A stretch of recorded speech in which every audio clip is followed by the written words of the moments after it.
NCLEX pass rates this year are the lowest they've been since 1988. 1988! 34 years. In 34 years, NCLEX pass rates haven't been this low at all. In this video, we're going to dissect what some say is the hardest NCLEX question in the world. And if you can answer this question correctly, you're one of only 18% of nursing students who can do so. What's up guys, I'm John Haas, RN, founder of nursing.com, the best place to learn nursing. In the last 2 years, nursing students on nursing.com have answered, 27,769,787 questions. And today, I want to give you a peek behind the curtain and show you the question more nursing students struggle with than any other.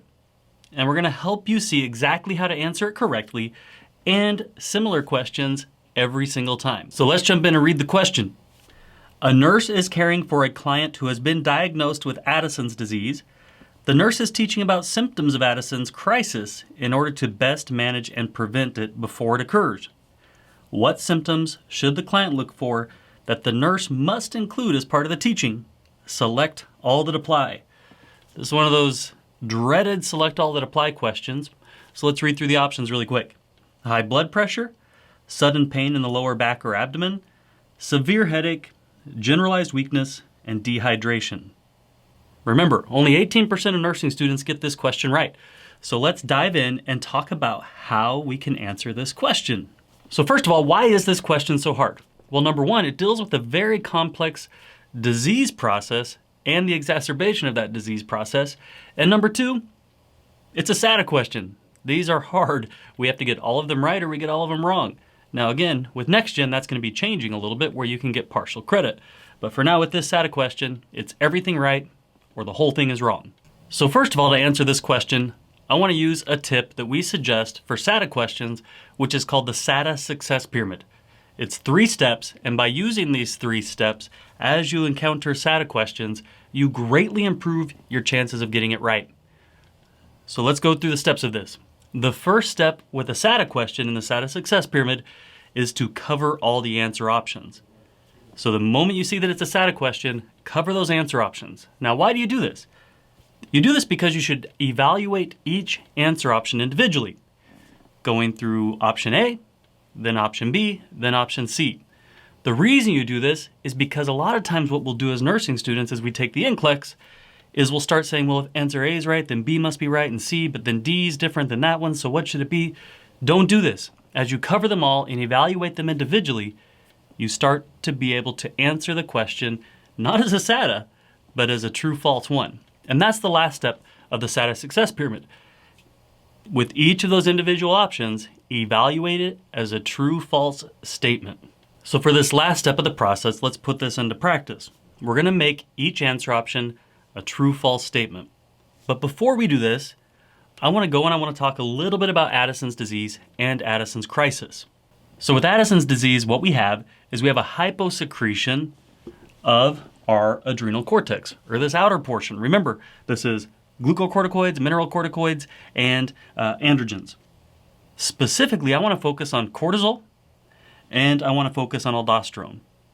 Cortisol is one of our glucocorticoids, and aldosterone is one of our mineralocorticoids. Cortisol helps with glucose levels, it helps with metabolism of fat, and aldosterone is responsible for retaining sodium and water.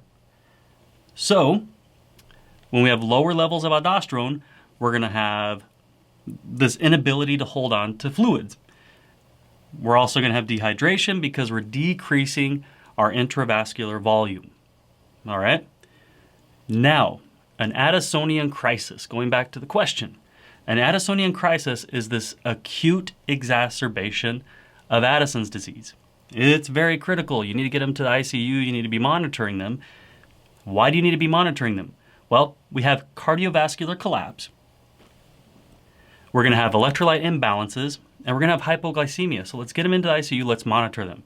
Now let's take this little brief knowledge that we have of the adrenal gland and what Addison's disease is and what Addison's crisis is, and let's go back to the question.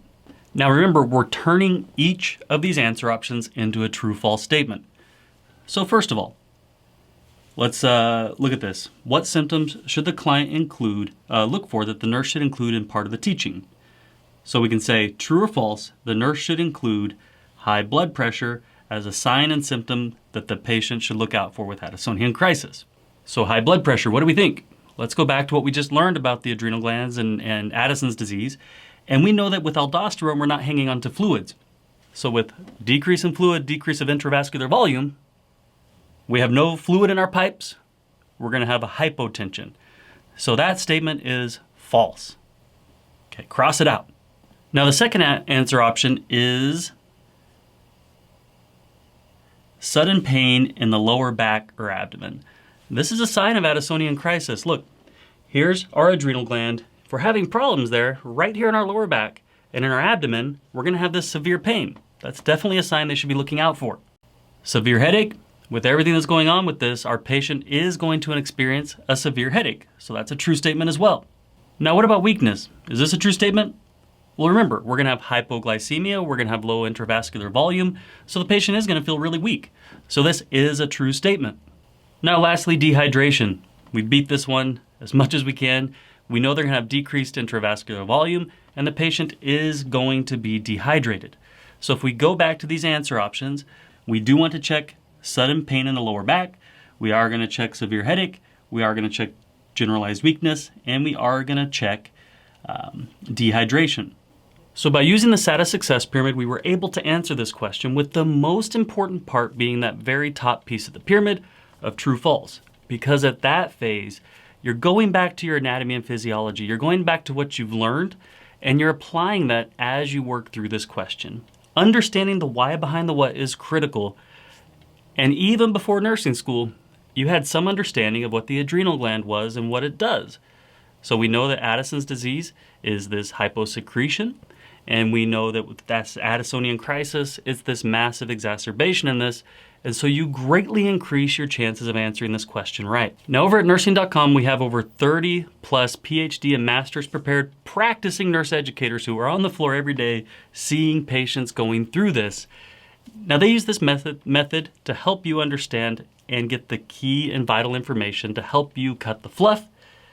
And then we analyze your mastery with NCLEX questions at the very end of every lesson. Identifying your knowledge gaps is critical to saving you valuable study time. Now that's why we developed NCLEX, which mimics the algorithms used in the NCLEX to help you adaptively pinpoint your individual weak areas and guide you on your path to success, which is different from any other nursing students.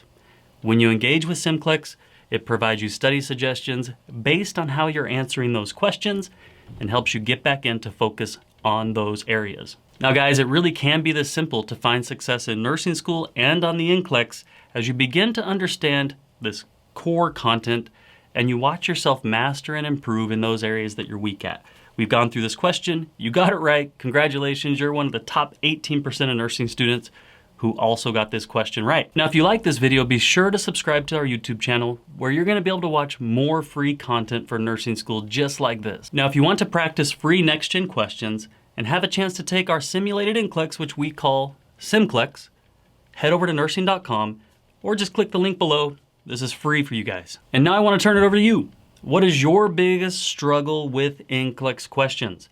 Tell me below in the comments and I'll do my best to provide some tips and tricks for you. And now, as we always say here at nursing.com, go out and be your best self today.